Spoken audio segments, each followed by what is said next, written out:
First question है, महाभारत कालीन ऋग्वेद में वर्णित कीकट प्रदेश झारखंड राज्य के निम्नलिखित जिलों में से किसमें स्थित है?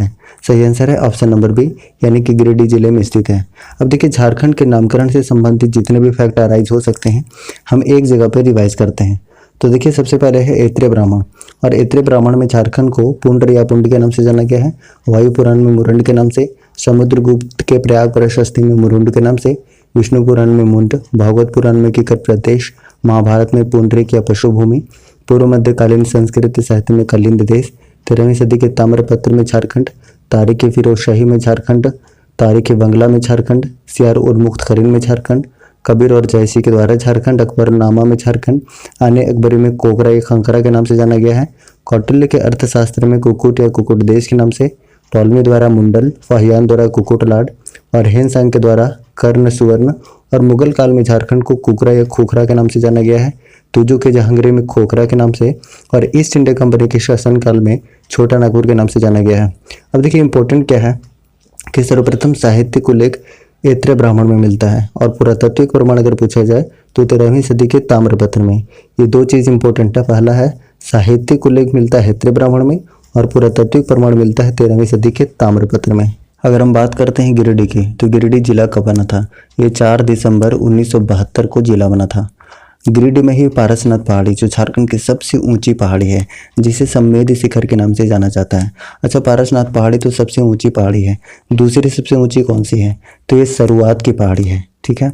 उसके बाद अगर हम गुमला की बात करते हैं, तो गुमला जिला कब बना था? गुमला जिला बना था 1983 ईस्वी में, ठीक है। उसके बाद चतरा जिला कब बना था? 1991 में बना था, और सिमडेगा 2001 में जिला बना था। नेक्स्ट है, निम्नलिखित में से प्रथम नागवंशीय राजा कौन थे?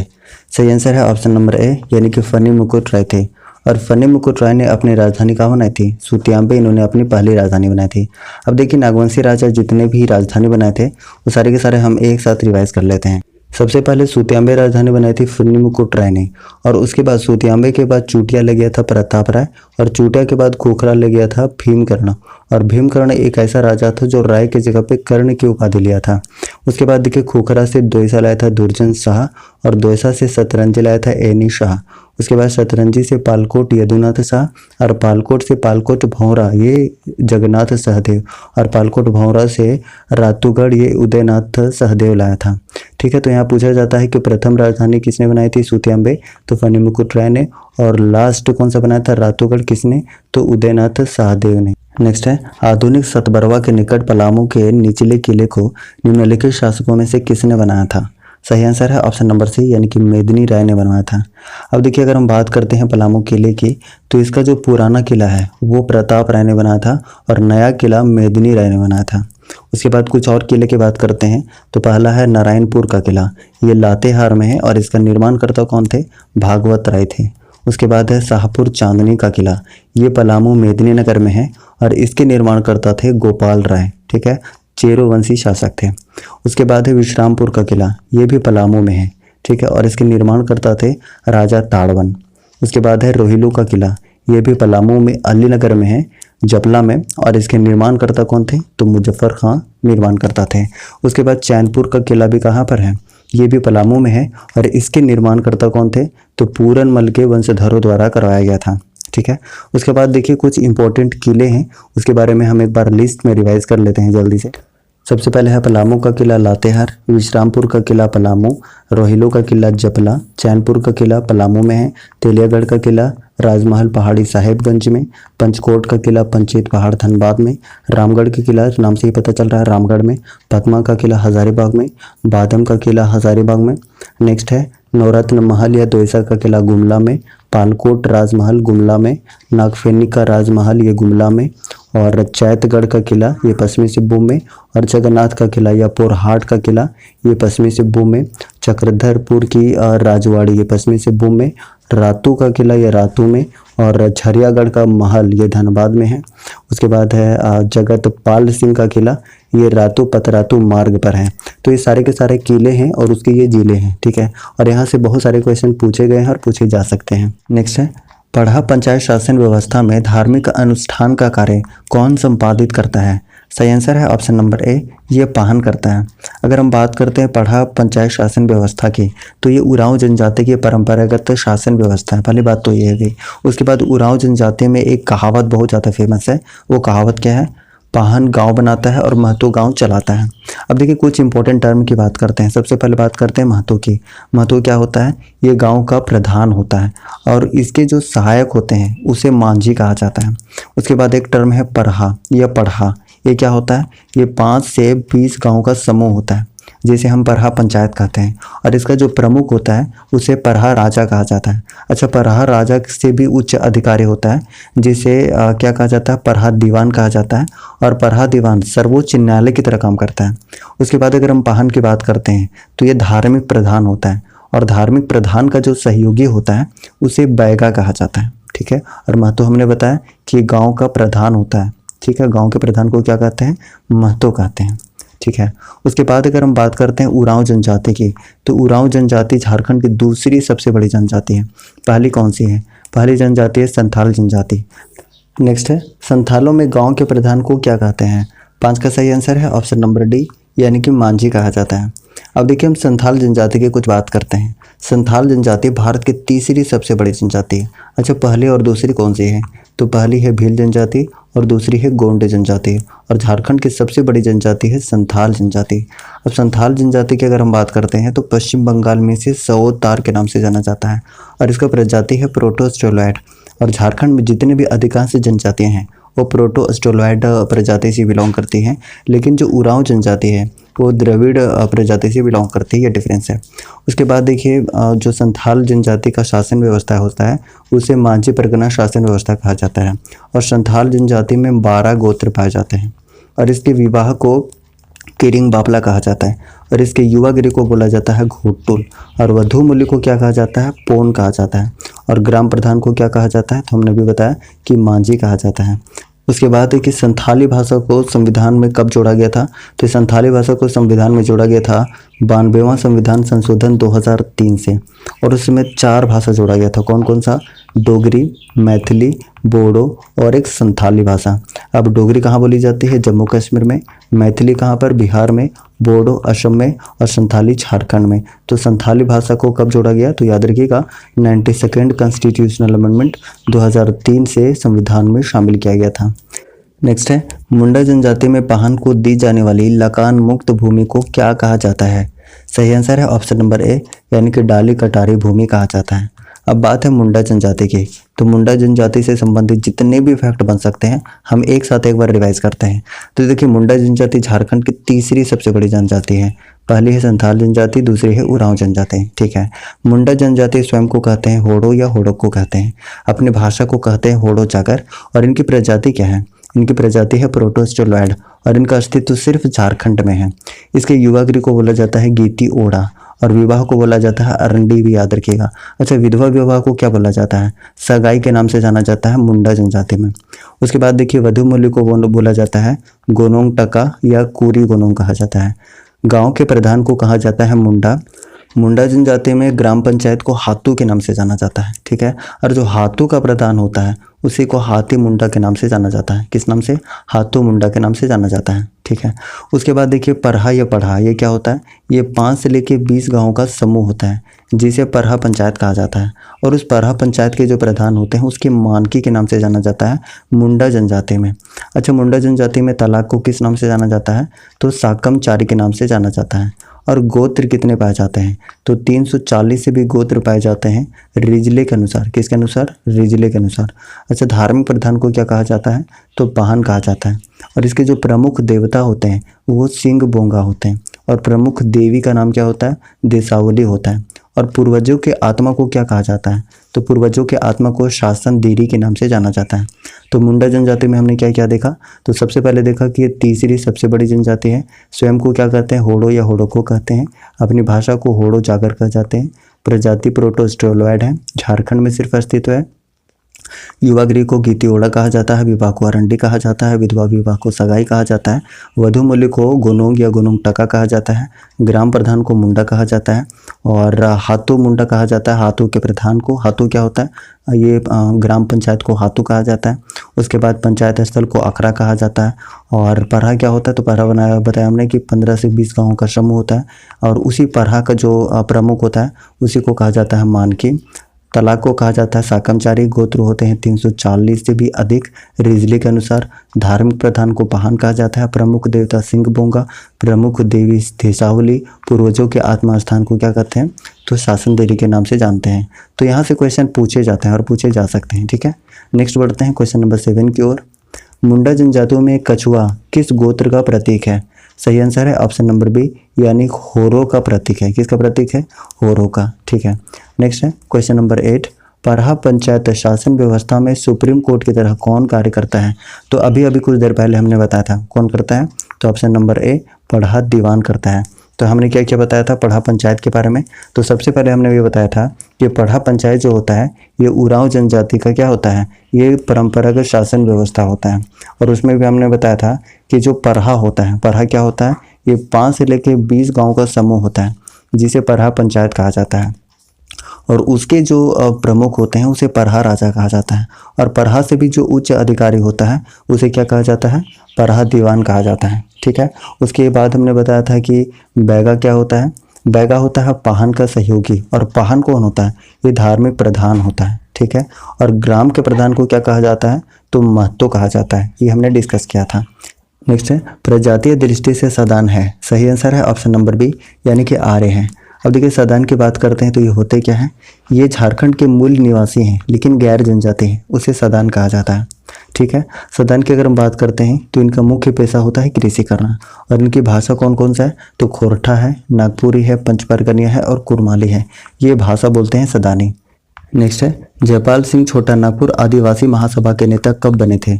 सही आंसर है ऑप्शन नंबर डी, यानी कि 1939 ईस्वी में बने थे। और इन्होंने झारखंड पार्टी की स्थापना 1950 ईस्वी में किया था। ठीक है, उसके बाद 1963 ईस्वी में ये झारखंड पार्टी का विलय हो गया था। अब देखिए झारखंड निर्माण से संबंधित जितने भी फैक्ट बन सकते हैं वो सारे के सारे हम एक साथ रिवाइज कर लेते हैं। तो देखिए कुछ इंपॉर्टेंट डेट्स हैं उसके बारे में डिस्कस करते हैं। तो 25 अप्रैल 2000 ईस्वी को बिहार विधानसभा में बिहार राज्य पुनर्गठन विधेयक 2000 को मंजूरी मिली थी। 2 अगस्त को ये लोकसभा में पारित हुआ, 11 अगस्त को राज्यसभा में और 25 अगस्त को राष्ट्रपति के द्वारा स्वीकृति प्रदान की गई। और 15 नवंबर को झारखंड राज्य बन गया था बिहार के 46% भूभाग को काटकर। उसके बाद कुछ और इम्पोर्टेंट फैक्ट है, जैसे उस समय बिहार के मुख्यमंत्री कौन थी, तो राबड़ी देवी थी। और प्रधानमंत्री अटल बिहारी वाजपेयी थे और राष्ट्रपति थे KR नारायणन। अब देखिए कुछ इंपॉर्टेंट समितियां थी जो झारखंड निर्माण आंदोलन के समय गठित की गई थी। तो सबसे पहला है क्रिश्चियन स्टूडेंट ऑर्गेनाइजेशन, 1912 में इसकी स्थापना हुई जे बार्थोलोमन के द्वारा। और जे बार्थोलोमन को झारखंड निर्माण आंदोलन का जनक कहा जाता है। उसके बाद है छोटा नागपुर उन्नति समाज, 1915 में स्थापना हुई ज्वेल लकड़ा के द्वारा। किसान सभा की स्थापना 1930 में ढेबले उरांव के द्वारा। छोटा नागपुर कैथोलिक सभा की स्थापना 1933 में बोनी सेफ लकड़ा के द्वारा। और छोटा नागपुर संथाल परगना आदिवासी सभा का नाम, जिसका बाद में 1939 में नाम रख दिया गया था आदिवासी महासभा। और 1939 में ही अध्यक्ष कौन बनाए गए थे, तो जयपाल सिंह मुंडा बनाए गए थे। ठीक है, तो आदिवासी महासभा की स्थापना हुई 1938 में थियोडोर सूरीन के द्वारा। उसके बाद झारखंड पार्टी की स्थापना हुई 1950 में जयपाल सिंह मुंडा के द्वारा। और हमने बताया था कि झारखंड पार्टी का जो विलय है 1963 ईस्वी में हो गया था कांग्रेस में। ठीक है, उसके बाद बिरसा सेवा दल 1965 में इसकी स्थापना हुई ललित कुजूर के द्वारा। उसके बाद अखिल भारतीय झारखंड पार्टी की स्थापना 1967 में बागुन सुम्बरई के द्वारा। उसके बाद है अखिल भारतीय आदिवासी विकास परिषद की स्थापना 1968 में कार्तिक उरांव के द्वारा। और होल झारखंड पार्टी की स्थापना 1968 में ही जस्टिन रिचर्ड के द्वारा। उसके बाद झारखंड मुक्ति मोर्चा की स्थापना हुई थी 4 फरवरी 1973 को विनोद बिहारी महतो के द्वारा। अब देखिए विनोद बिहारी महतो उसमें अध्यक्ष बने थे और जो शिबू सोरेन थे महासचिव बनाए गए थे। ठीक है, उसके बाद है आजसू। आजसू की स्थापना हुई है 1986 ईस्वी में सूर्य सिंह बेसरा के द्वारा स्थापना किया गया था। उसके बाद है झारखंड समन्वय समिति 1987 53 संगठनों के प्रतिनिधियों के द्वारा स्थापना किया गया था। उसके बाद फिर है झारखंड विषयक समिति 1979 में हुआ था भारत सरकार के द्वारा। उसके बाद झारखंड क्षेत्र स्वशासी परिषद, जिसे जैक के नाम से जानते हैं, 1995 में इसकी स्थापना हुई बिहार सरकार के द्वारा और इसके अध्यक्ष बनाए गए थे शिबू सोरेन, ये भी याद रखिएगा। नेक्स्ट है 1820 से 21 में मेजर रफसेस तथा 1837 में कैप्टन विल्किंसन के नेतृत्व में किस विद्रोह को दबा दिया गया था? सही आंसर है ऑप्शन नंबर ए, हो विद्रोह को दबा दिया गया था। अब देखिए, अगर हो विद्रोह के बारे में हम बात करते हैं तो ये कहाँ पर हुआ था? तो ये कोल्हान क्षेत्र में हुआ था। कब हुआ था? 1820 से 21 में हुआ था और पोटो सरदार के द्वारा हुआ था। ठीक है। उसके बाद अगर हम हो जनजाति की बात करते हैं तो ये झारखंड की चौथी सबसे बड़ी जनजाति है। पहली है संथाल जनजाति, दूसरी उरांव जनजाति और तीसरी है मुंडा जनजाति और चौथी है हो जनजाति। अब देखिए, हो जनजाति की प्रजाति है प्रोटोस्टेलॉयड और सर्वाधिक संकेंद्रण इसका कोल्हान प्रमंडल में है। ठीक है। और इसके युवा गिरोह को बोला जाता है गेती आरा। क्या बोला जाता है? गेती आरा बोला जाता है। और गांव के प्रधान को मुंडा कहा जाता है और जो मुंडा का सहायक होता है उसे डाकुआ के नाम से जाना जाता है। अगर हम ऑप्शन नंबर बी की बात करते हैं कोल विद्रोह की, तो ये कब हुआ था? 1831 से 32 में हुआ था और इसके नेतृत्वकर्ता कौन थे? तो सिंगराई मानक थे और सुगरा मुंडा थे। ठीक है। उसके बाद अगर हम बात करते हैं तमाड़ विद्रोह की, तो तमाड़ विद्रोह कब हुआ था? ये हुआ था 1782 से 1807 ईस्वी में। रांची में हुआ था, पंचेत में हुआ था और बीरभूम में हुआ था। अगर नेतृत्वकर्ता की बात करते हैं तो विष्णु और मौजी मानके थे। कौन थे? विष्णु और मौजी मानके। अगर बात की जाए कि इसके दमनकर्ता कौन थे, तो कैप्टन बेन और लिमंड थे। किसके? तो ये तमाड़ विद्रोह के। ठीक है। अगर हम मुंडा विद्रोह की बात करते हैं, जिसे मुंडा उलगुलान के नाम से जाना जाता है, ये 1895 ईस्वी में हुआ था बिरसा मुंडा के द्वारा। कहाँ पर हुआ था? रांची और खूंटी में हुआ था। अब देखिए, कुछ और इम्पोर्टेंट विद्रोह की बात करते हैं तो सबसे पहले है संथाल विद्रोह। ये कब हुआ था? 1855 से 56 में हुआ था, जिसको होल विद्रोह या सिद्धू कानू विद्रोह के नाम से भी जाना जाता है। और संथाल होल या संथाल विद्रोह को प्रथम जन क्रांति भी कहा जाता है। अच्छा, इसके नेतृत्वकर्ता कौन कौन थे? सिद्धू, कान्हू, चांद और भैरव थे। ठीक है। उसके बाद हमने डिस्कस किया बिरसा आंदोलन।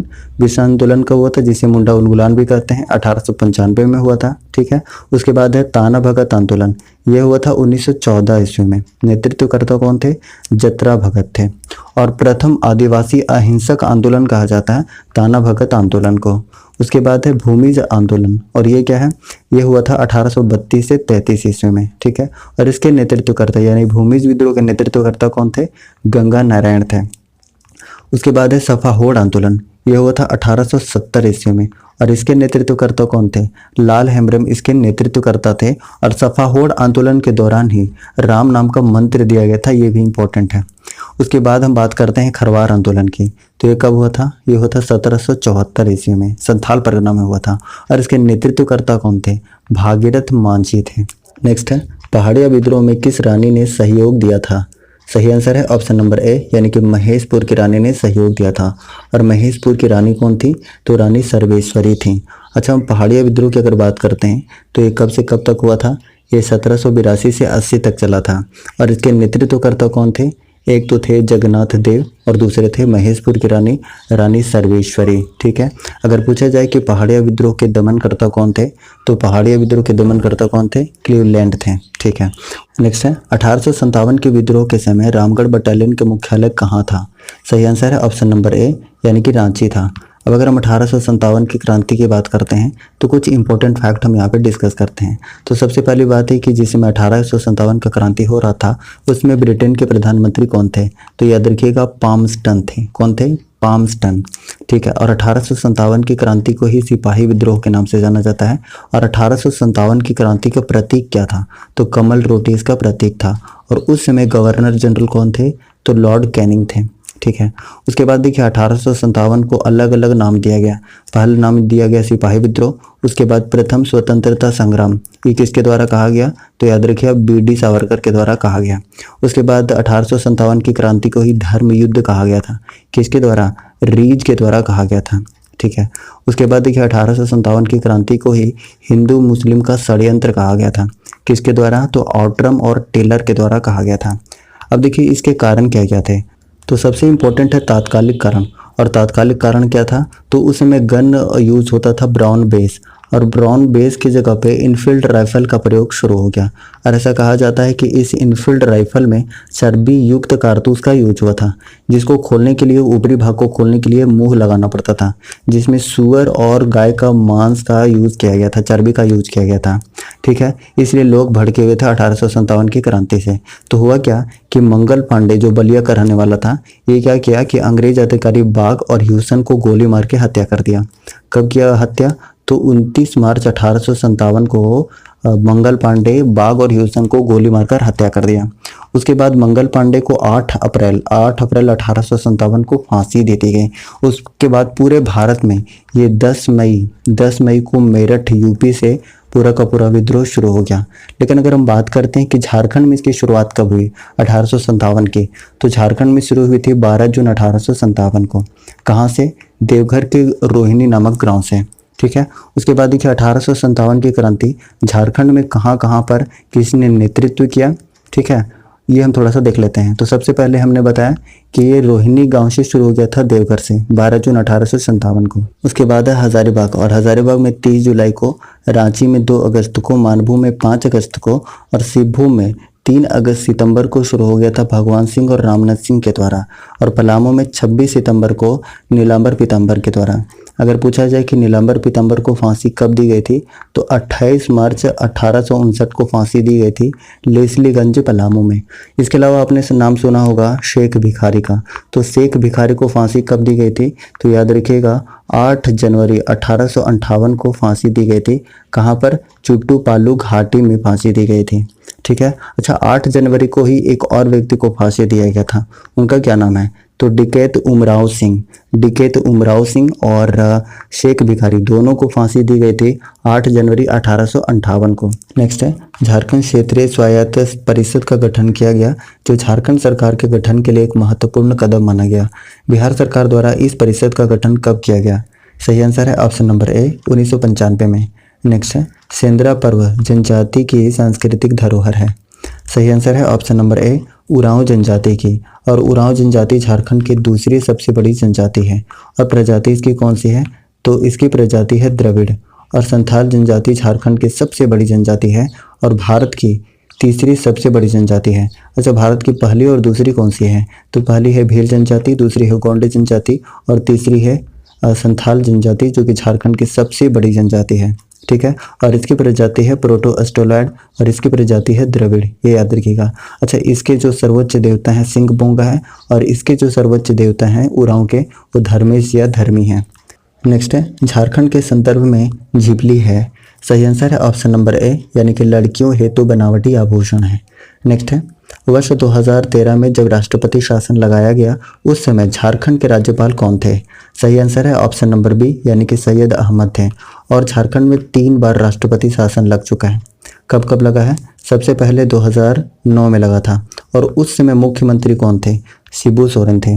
और उस समय के गवर्नर कौन थे? तो सैयद सिप्ते रजी थे। उसके बाद लगा 2010 में, और 2010 में सीएम कौन थे? शिबू सोरेन ही थे। और उस समय गवर्नर कौन थे? तो MHO फारूक थे। उसके बाद लगा 2013 में, और उस समय कौन थे सीएम? तो सीएम थे अर्जुन मुंडा। और उस समय के जो गवर्नर थे वो कौन थे? वो थे सैयद अहमद। कौन थे? सैयद अहमद, जो क्वेश्चन में पूछा हुआ है। नेक्स्ट है क्वेश्चन नंबर 18। वर्ष 1967 में चौथे आम चुनाव के बाद बागुन सुंदरे ने निम्नलिखित में से किस पार्टी का नेतृत्व किया था? सही आंसर है ऑप्शन नंबर सी, यानी कि ऑल इंडिया झारखंड पार्टी का। नेक्स्ट है अनुसूचित जनजातियों के कल्याण को बढ़ावा देने के लिए संविधान के किस अनुच्छेद में वर्णन किया गया है? सही आंसर है ऑप्शन नंबर ए, यानी कि अनुच्छेद 275। नेक्स्ट है झारखंड में धुड़िया किसको कहा जाता है? सही आंसर है ऑप्शन नंबर ए, यानी कि नृत्य को धुड़िया कहा जाता है। नेक्स्ट है निम्नलिखित में से किस नृत्य के प्रकार को नचनी खेलड़ी नृत्य भी कहा जाता है? सही आंसर है ऑप्शन नंबर ए, यानी कि कली नृत्य को। नेक्स्ट है निम्नलिखित पारंपरिक नृत्यों में से झारखंड का नृत्य कौन सा है? सही आंसर है ऑप्शन नंबर डी, यानी कि पाइका नृत्य। नेक्स्ट है इनमें से कौन सा झारखंड का कला रूप है? सही आंसर है ऑप्शन नंबर ए, जादू पेटिया। नेक्स्ट है निम्नलिखित में से कहाँ नगर निगम नहीं है? सही आंसर है ऑप्शन नंबर ए, यानी कि जमशेदपुर में नगर निगम नहीं है। अब देखिए नगर निगम से रिलेटेड जितने भी फैक्ट बन सकते हैं सारे के सारे हम एक साथ रिवाइज करते हैं। तो सबसे पहली बात यह है कि जो नगरीय स्थानीय प्रशासन की व्यवस्था है वो 74वें संविधान संशोधन 1992 के द्वारा किया गया था। पहली बात तो ये। उसके बाद है कि जो नगर निगम है ये बड़े शहरों के लिए गठित किया जाता है जिसकी आबादी 10 लाख से अधिक हो, ठीक है। और ये आरंभ में रांची, धनबाद और देवघर जैसे बड़े शहरों में था, लेकिन बाद में ये चास, हजारीबाग, मानगो, मेदिनीनगर, गिरिडीह, आदित्यपुर में नगर निगम की स्थापना की गई। अब देखिए कौन सा नगर निगम कब बना है ये भी काफ़ी इंपॉर्टेंट है, एक बार इसे भी डिस्कस करते हैं। तो अभी झारखंड में टोटल 9 नगर निगम है, ठीक है। और सबसे पहले बना था रांची नगर निगम 15 सितंबर 1979 को, ठीक है। उसके बाद धनबाद नगर निगम बना था 1 नवंबर 2006 को। उसके बाद देवघर नगर निगम बना 2010 में, हजारीबाग नगर निगम 2015 में, आदित्यपुर नगर निगम 7 फरवरी 2015 में, चास नगर निगम ये 9 फरवरी 2015 में, मेदिनीनगर नगर निगम 1 अगस्त 2017 में। 2017 में 3 नगर निगम बने थे, मेदिनीनगर, मानगो और गिरिडीह, जिसमें मेदिनी बना था 1 अगस्त को, मानगो 11 अगस्त को और गिरिडीह 19 सितंबर को, ये याद रखिएगा। तो ये नगर निगम 9 नगर निगम है और ये पूछे जा सकते हैं। तो पूछा जा सकता है कि नवीनतम कौन कौन से 3 हैं। तो नवीनतम 3 कौन कौन से हैं, तो मेदिनीनगर है, मानगो है और गिरिडीह है। ये तीनों के तीनों बने हैं 2017 में। और सबसे पहले बना है रांची नगर निगम 15 सितंबर 1979 को, ये भी कई बार पूछा जाता है। नेक्स्ट है संथाली साहित्य का प्रथम नाट्य विधु चांदन द्वारा लिखा गया। 25 का सही आंसर है ऑप्शन नंबर ए, यानी कि रघुनाथ मुर्मू। नेक्स्ट है मुंडा दुरंग कब प्रकाशित हुई थी। सही आंसर है ऑप्शन नंबर ए, 1942 में। नेक्स्ट है किस वर्ष आदिवासी नामक पत्रिका का प्रकाशन शुरू किया गया था। सही आंसर है ऑप्शन नंबर सी, 1915। नेक्स्ट है जमशेदपुर निवासी उपन्यासकार तुहिन सिन्हा द्वारा लिखी गई पुस्तक का नाम क्या है।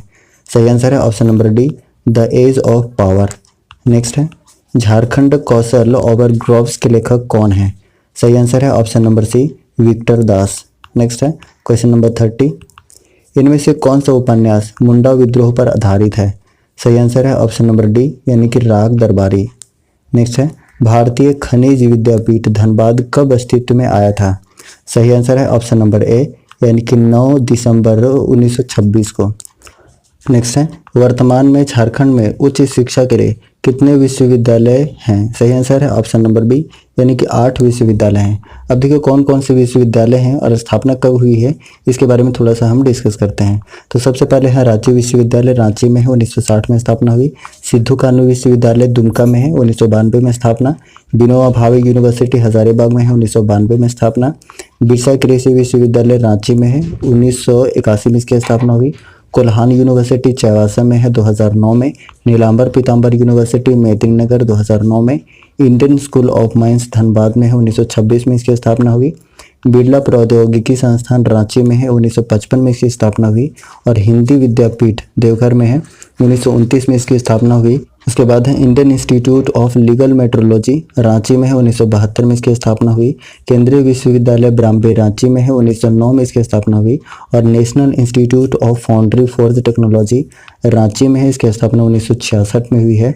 और रक्षा शक्ति विश्वविद्यालय रांची में है, 2016 में इसकी स्थापना हुई। और विनोद बिहारी महतो कोलांचल विश्वविद्यालय ये धनबाद में है, 2017 में इसकी स्थापना हुई। और श्यामा प्रसाद मुखर्जी विश्वविद्यालय रांची में है, इसकी भी स्थापना 2017 में हुई है। उसके बाद कुछ इंजीनियरिंग एवं विधिक विद्यालय देख लेते हैं। तो सबसे पहले है Birsa institute of technology Sindri, ये धनबाद में है, 1949 में स्थापना हुई। और national institute of technology Jamshedpur में है, 1960 में स्थापना। और फैकल्टी ऑफ एग्रीकल्चर इंजीनियरिंग ये रांची में है। तो ये सारे के सारे कुछ इंस्टीट्यूट हैं जो पूछे जा सकते हैं। और यूनिवर्सिटी स्थापना वर्ष भी पूछ लिया जाता है और पूछ लिया जाता है कि कौन सा इंस्टीट्यूट कहाँ पर है। तो सारे के सारे इंपॉर्टेंट पॉइंट है। और गाइस अगर आपको ये सेशन पसंद आ रहा है तो प्लीज़ लाइक कीजिएगा, और अगर चैनल पर नए हैं तो चैनल को सब्सक्राइब करना मत भूलिएगा। नेक्स्ट है सिद्धू कानू विश्वविद्यालय कहाँ स्थित है। सही आंसर है ऑप्शन नंबर डी, यानी कि दुमका में स्थित है। नेक्स्ट है अंशुता लकड़ा है। सही आंसर है ऑप्शन नंबर ए, ये एक हॉकी खिलाड़ी है अंशुता लकड़ा। नेक्स्ट है क्वेश्चन नंबर 35, झारखंड की खिलाड़ी दीपिका कुमारी का खेल क्षेत्र कौन सा है। सही आंसर है ऑप्शन नंबर डी, तीर अंदाजी से संबंधित है। और दीपिका कुमारी को 2016 में पद्मश्री पुरस्कार से सम्मानित किया जा चुका है। इसके अलावा अगर हम बात करते हैं कि 2021 में पद्मश्री पुरस्कार किसे मिला है? तो ये छूटनी देवी को मिला है, जो कि सरायकेला खरसावां के रहने वाली हैं, डायन प्रथा के उन्मूलन के लिए। ठीक है, उसके बाद नेक्स्ट है शताब्दी स्टेडियम झारखंड के किस जिले में स्थित है? सही आंसर है ऑप्शन नंबर डी, रांची जिले में स्थित है शताब्दी स्टेडियम। अब देखिए कुछ इंपॉर्टेंट स्टेडियम है, उसके बारे में हम एक बार डिस्कस करते हैं। तो देखिए सबसे पहले है किरण स्टेडियम, ये जमशेदपुर में है। उसके बाद बिरसा स्टेडियम, ये रांची में है। गोल्फ मैदान धनबाद में। डिगवाड़ी स्टेडियम धनबाद में। शताब्दी स्टेडियम जो कि क्वेश्चन में पूछा हुआ है रांची में। मेकन स्टेडियम रांची में। Jaipal Singh stadium Ranchi. Mohan Kumar Mangalam stadium Bokaro. Hazaribagh stadium Hazaribagh. Chaibasa stadium Chaibasa. Mohan Ahuja indoor stadium Jamshedpur. Railway stadium Dhanbad में। टाटा स्पोर्ट्स जमशेदपुर में। इंडोर स्टेडियम दुमका में। और परमवीर अल्बर्ट एक्का स्टेडियम गुमला में। और बीएमपी मैदान रांची में। उसके बाद है रेलवे स्टेडियम रांची में। अब देखिए रेलवे स्टेडियम रांची में भी है और धनबाद में भी है। उसके बाद खेलगांव, ये रांची में है। और झारखंड क्रिकेट स्टेडियम ये रांची में है। तो ये सारे के सारे स्टेडियम हैं जहाँ से क्वेश्चन पूछे जा सकते हैं। और आपको ये सारे के सारे पीडीएफ मिल जाएंगे टेलीग्राम से। आप टेलीग्राम ज्वाइन कर लीजिए, टेलीग्राम का लिंक डिस्क्रिप्शन बॉक्स में अवेलेबल है। नेक्स्ट है सुबोध कुमार का संबंध किस खेल से है? सही आंसर है ऑप्शन नंबर सी, यानी कि फुटबॉल से संबंधित है सुबोध कुमार। नेक्स्ट है झारखंड के किस खिलाड़ी को वर्ष 2018 में पद्म भूषण पुरस्कार से सम्मानित किया गया? 38 का सही आंसर है option number A, Mahendra Singh Dhoni को। अब देखिए पुरस्कार से संबंधित जितने भी फैक्ट हैं हम एक जगह पे सारी चीज़ों को रिवाइज कर लेते हैं। ठीक है, तो देखिए सबसे पहले है भारत रत्न। और भारत रत्न सबसे पहले समाज सेवा के लिए 1992 में मिला था JRD टाटा को। और पद्म भूषण मिला था JRD टाटा को समाज सेवा के क्षेत्र में ही 1955 ईस्वी में। उसके बाद डॉक्टर कामिल बुल्के को मिला था 1974 ईस्वी में। उसके बाद कुछ पद्म भूषण है, इसके बारे में भी हम डिस्कस करते हैं। सबसे इम्पोर्टेंट है महेंद्र सिंह धोनी को मिला था क्रिकेट के क्षेत्र में 2018 में। और 2019 में मिला था करिया मुंडा को समाज सेवा के क्षेत्र में 2019 में। उसके बाद देखिए पद्मश्री पुरस्कार की अगर हम बात करते हैं तो कुछ इंपॉर्टेंट है उसे हम डिस्कस करते हैं। तो देखिए लास्ट टाइम जो मिला है उसके बारे में हम डिस्कस कर लेते हैं। तो देखिए 2019 में किसको मिला था? तो 2019 में बिल मिला था श्यामा प्रसाद मुखर्जी को स्वास्थ्य के क्षेत्र में। ठीक है, उसके बाद जमुना टुडू को मिला था पर्यावरण के क्षेत्र में 2019 में ही। और बुलू इमाम को मिला था सांस्कृतिक क्षेत्र में 2019 में। और 2020 में भी 2 लोग को मिला है, शशधर आचार्य को कला के क्षेत्र में और मधु मंसूरी हसमुख को मिला है कला के क्षेत्र में 2000 ईस्वी में ही। ठीक है, और 2021 के अगर हम बात करते हैं पद्मश्री पुरस्कार की तो ये छूटनी देवी को दिया गया है। किसे? छूटनी देवी को, जो कि सरायकेला खरसावां के रहने वाली हैं और डायन प्रथा के उन्मूलन के लिए दिया गया था। इसके अलावा कुछ और इम्पोर्टेंट नेम की अगर हम बात करेंगे तो आप याद रख सकते हैं रामदयाल मुंडा। रामदयाल मुंडा को कला के क्षेत्र में मिला था 2010 में। उसके बाद महेंद्र सिंह धोनी को भी मिल चुका है पद्मश्री पुरस्कार 2009 में। उसके बाद कुछ और इम्पोर्टेंट नाम अगर हम देखते हैं तो एक नाम याद रख सकते हैं जुएल लकड़ा, जो कि सामाजिक कार्य के लिए मिला था 1963 ईस्वी में। ठीक है, बाकी आपको ये पीडीएफ मिल जाएगा, पीडीएफ में सारे के सारे आप देख लीजिएगा, पीडीएफ आपको टेलीग्राम में मिलेगा।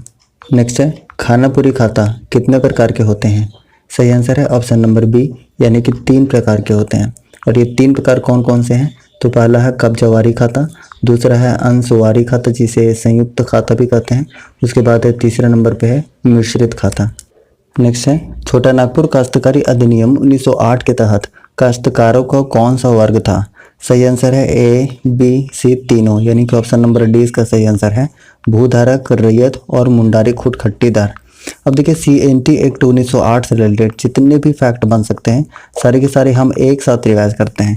तो सबसे पहली बात यह है कि इसका प्रारूप तैयार हो गया था 1903 ईस्वी में। ठीक है, और ब्लूप्रिंट किसने तैयार किया था? तो ये बहुत पूछा जाता है, याद रखिएगा, जॉन H. हॉफमैन ने तैयार किया था। और ये लागू कब हुआ था? 11 नवंबर 1908 ईस्वी को लागू हो गया था। कब? 11 नवंबर 1908 ईस्वी को। इसमें टोटल अध्याय थे 19। ठीक है, और इसमें टोटल धारा कितनी है? तो 271 धाराएं हैं। ठीक है, और ये 4 प्रमंडल में लागू होता है। ठीक है, कौन कौन सा? उत्तरी छोटा नागपुर, दक्षिणी छोटा नागपुर, पलामू और कोल्हान प्रमंडल में, यानी कि टोटल 18 जिले में यह लागू होता है। यानी कि संथाल परगना के 6 जिलों को छोड़ के बाकी सारे के सारे जिले में CNT एक्ट लागू होता है। ठीक है, इसमें टोटल अभी तक 26 संशोधन हो चुके हैं, जिसमें से पहला संशोधन कब हुआ था? 1920 में हुआ था पहला संशोधन और लास्ट टाइम हुआ है 2016 में, ठीक है। और इसे बनाने में खर्चा हुआ था 16 लाख रुपए। कितना? 16 लाख रुपए। तो याद रखना है कि इसका ब्लूप्रिंट किसने तैयार किया था? तो ब्लूप्रिंट तैयार किया था जॉन एच हॉफमैन ने और ये लागू हुआ था 11 नवंबर 1908 ईस्वी को। 4 प्रमंडल में लागू होता है। प्रारूप तैयार हो गया था 1903 ईस्वी में, ठीक है। और पूछा जाता है कि लास्ट टाइम कब हुआ है संशोधन, तो याद रखिएगा 2016 में हुआ है। नेक्स्ट अगर हम बात करते हैं कुछ सीएनटी एक्ट से रिलेटेड और भी फैक्ट के, तो हम देखते हैं कि कौन कौन से धारा में क्या जिक्र है। ये बहुत इंपॉर्टेंट है। वीडियो थोड़ा सा लंबा हो सकता है लेकिन काफ़ी इंफॉर्मेटिव है। तो चलिए एक बार देखते हैं। अध्याय 1 में धारा 1 से 3 तक है और इसमें आरंभिक नाम, प्रसार और परिभाषा दिया गया है। उसके बाद अध्याय 2 में है धारा 4 से 8 और इसमें काश्तकारों का वर्ग बताया गया है। उसके बाद अध्याय 3 में है 9 से 15 धारा और इसमें भूधारक के बारे में बताया गया है। अध्याय 4 में है 16 से 36 धारा जिसमें अधिभोगी रैयत के बारे में बताया गया है। उसके बाद अध्याय 5 में बताया गया है धारा के कौन सा 37 धारा खुटखट्टीदार अधिकार प्राप्त रैयत। उसके बाद फिर क्या है कि अध्याय 6 में है धारा 38 से 42, इसमें अनाधिभोगी रैयत के बारे में बताया गया है। उसके बाद है अध्याय 7 और इसमें धारा है 43 और इसमें अध्याय 4 और 6 से छूट प्राप्त भूमियां हैं। उसके बाद है अध्याय 8, इसमें 44 से 51 है जोतों और भूधृतियों का पट्टा और अंतरण से संबंधित है। उसके बाद अध्याय 9 में है 51 का क और 52 से 63 जिसमें लगान के साधारण उपबंध दिए गए हैं। उसके बाद है अध्याय 9 का क जिसमें 63 का क और ख दिया हुआ है बंजर भूमि से बंदोबस्त से संबंधित है। उसके बाद बात करते हैं तो अध्याय 10 में है धारा 64 से 75, इसमें भूस्वामी और काश्तकार के लिए प्रकीर्ण उपबंध कोड कर दिया हुआ है। उसके बाद है अध्याय 11, ये 76 से 79 है जिसमें रूढ़ी और संविधा दिया हुआ है। उसके बाद है अध्याय 12, इसमें 80 से 100 धारा है। अधिकार, अभिलेख और लगान का निर्धारण के बारे में इसमें जिक्र किया हुआ है। उसके बाद है अध्याय 13 और अध्याय 13 में है 101 से 117, इसमें भूमि संबंधी शर्तें दी हुई हैं, उनका रूपांतरण और अभिलेख दिया हुआ है। उसके बाद है अध्याय 14, इसमें क्या है 118 से 126 धारा है जिसमें जिक्र क्या है भूस्वामी का विशेषाधिकार वाले भूमि का अभिलेख के बारे में जिक्र है। उसके बाद है अध्याय 15, इसमें धारा 127 से 134 है, इसमें अधिकार, अभिलेख, खुटखटी अधिकार वाले रैयत, ग्राम मुखिया और अभिधारियों के लिए अन्य वर्गों की बाध्यताएं दी हुई हैं। अब देखिए अगर हम बार बार रिवाइज करेंगे तो ये सारी चीज़ें हमें याद हो जाएंगे। अब जितने भी सेट हम लेंगे सारे के सारे सेट में हम ये डिस्कस जरूर करेंगे, ठीक है, शॉर्ट में। उसके बाद देखिए अध्याय 16 में क्या है 135 से 229 धारा, इसमें उपायुक्त द्वारा संज्ञेय विषयों की न्यायिक प्रक्रिया के बारे में उल्लेख है। उसके बाद है 16 का इसमें 229 का क जिक्र है जिसमें बिहार और उड़ीसा के लोक मांग वसूली अधिनियम है। 1914 के अधीन लगानों की वसूली की संक्षिप्त प्रक्रिया दिया हुआ है। उसके बाद है 17 और 17 अध्याय में क्या है 230 से 238 धारा है और ये परिसीमा से संबंधित है यानी कि लिमिटेशन से संबंधित है। उसके बाद है अध्याय 18, इसमें 239 से 256 है मुंडारी खुटखट्टीदारों से जुड़े विशेष उपबंधिए दिए हुए हैं। उसके बाद है लास्ट में 19वां अध्याय, इसमें है 257 से 271 धाराएं और इसमें अनुपूरक उपबंध के बारे में जिक्र है, ठीक है। तो ये टोटल 19 अध्याय है और 271 धारा है। तो इसे याद रखना बहुत इंपॉर्टेंट है क्योंकि यहाँ से 10 से 12 क्वेश्चन आने वाले हैं टोटल। तो याद रखिएगा कि इसे हमें अच्छे तरीके से कंप्लीट करना होगा और बार बार अगर हम रिवाइज करेंगे तो ये काफ़ी आसान हो जाएगा समझना, ठीक है। अब देखिए हम क्या क्या जिक्र किए थे। सबसे पहले हम CNT एक्ट के बारे में जिक्र किए थे कि इसका जो प्रारूप है ये 1903 में बन गया था, ठीक है। प्रारूप जिसके ब्लूप्रिंट किसने तैयार किया था, तो जॉन एच हॉफमैन ने इसका ब्लूप्रिंट तैयार किया था और ये लागू हो गया था 11 नवंबर 1908 ईस्वी को। कब? 11 नवंबर 1908 ईस्वी को लागू हो गया था। कितने? तो टोटल 4 प्रमंडल में। कौन कौन से 4 प्रमंडल? उत्तरी छोटा नागपुर, दक्षिणी छोटा नागपुर, उसके बाद कोल्हान प्रमंडल और पलामू प्रमंडल, यानी कि टोटल 18 जिलों में ये CNT एक्ट लागू होता है संथाल परगना को छोड़ के, क्योंकि संथाल परगना का एक अलग एक्ट है SPT एक्ट, इसके बारे में भी हम जिक्र करेंगे आगे। और हमने बताया कि इसमें टोटल 26 संशोधन हो चुके हैं CNT एक्ट में, ठीक है, जिसमें पहला संशोधन हुआ था 1920 ईस्वी में और लास्ट टाइम हुआ है 2016 में, ये भी इंपॉर्टेंट है। और खर्च हुआ है 16 लाख रुपए। कितना? 16 लाख रुपए, ठीक है। और धारा हमने बताया कि 271 धारा है और 19 क्या है? अध्याय है। नेक्स्ट है छोटा नागपुर टेनेसी एक्ट 1908 के किस धारा के अनुसार झारखंड राज्य में सर्वे प्रारंभ कर सकता है? सही आंसर है ऑप्शन नंबर डी, यानी कि धारा 208। और सीएनटी एक्ट के बारे में अभी अभी हमने बताया कि इसका प्रारूप कब तैयार हुआ था, तो 1903 में इसका प्रारूप तैयार हो गया था। और ब्लूप्रिंट किसने तैयार किया था? तो जॉन एच हॉफमैन ने इसका ब्लूप्रिंट तैयार किया था। और ये लागू कब हुआ था? 11 नवंबर 1908 को लागू हो गया था, ठीक है। नेक्स्ट है क्वेश्चन नंबर 42। अमीन के संदर्भ में खाना पूरी के समय कौन से कथन सही हैं? सही आंसर है ऑप्शन नंबर ए, बी, सी तीनों सही, यानी कि ऑप्शन नंबर ए है विगत सर्वे के तेरीज की नकल के कागजात दिए जाते हैं, ये बिल्कुल सही है। तनाजा फार्म पुस्तिका जिसे कागजात कहते हैं अमीन को दिए जाते हैं, ये भी बिल्कुल सही है। खेवट के प्रतिलिपि दिए जाते हैं, ये भी बिल्कुल सही है, यानी ऑप्शन नंबर डी सही हो जाएगा। उपरोक्त सभी कथन सत्य हैं। नेक्स्ट है छोटा नागपुर काश्तकारी अधिनियम 1908 के संबंध में कौन सा कथन सही है? सही आंसर है ऑप्शन नंबर ए, यानी कि धारा 46 के अंतर्गत आदिवासी पिछड़ा वर्ग की भूमि पर उनके अधिकारों का संरक्षण जिला उपायुक्त करता है, यानी कि ऑप्शन नंबर ए बिल्कुल सही है। नेक्स्ट है एसपीटी अधिनियम 1949 की किस धारा के अंतर्गत रैयत को मवेशी चराने का अधिकार है? सही आंसर है ऑप्शन नंबर सी, यानी कि धारा 37 के तहत। अब देखिए एसपीटी से रिलेटेड जितने भी फैक्ट बन सकते हैं सारे के सारे हम एक साथ रिवाइज करते हैं। तो सबसे पहली बात ये कि लागू हुआ था 1949 ईस्वी में। टोटल अध्याय 9 है, धाराएं 72 हैं, अनुसूची 2 है, ठीक है। और ये गैंजर कमेटी की सिफारिश पर बना था, ये इंपॉर्टेंट है। उसके बाद अगर हम संवैधानिक दर्जा की बात करते हैं तो 1990 में इसको संवैधानिक दर्जा मिला था 66वां संविधान संशोधन से, और ये 9वीं अनुसूची में शामिल किया गया था। लेकिन धारा 53 को छोड़कर, ये बहुत इंपॉर्टेंट है, धारा 53 को छोड़कर 9वीं अनुसूची में क्या गया था? शामिल किया गया था 1990 में 66वां संविधान संशोधन से। उसके बाद शॉर्ट रिवीजन करते हैं हम एसपीटी का। चलिए लिस्ट के द्वारा एक बार हम शॉर्ट रिवीजन कर लेते हैं। तो अध्याय 1 में धारा 1 से 4 तक का जिक्र है, जिसमें नाम, विस्तार और परिभाषा है। उसके बाद अध्याय 2 में धारा 5 से 11 है, जिसमें ग्राम प्रधान और मूल रैयत के बारे में है। उसके बाद अध्याय 3 में है धारा 12 से 26 तक, इसमें रैयत के बारे में जिक्र है। उसके बाद अध्याय 4 में यह 27 से 42 जिक्र है, जिसमें बंजर भूमि और खाली जोत की बंदोबस्ती से संबंधित है।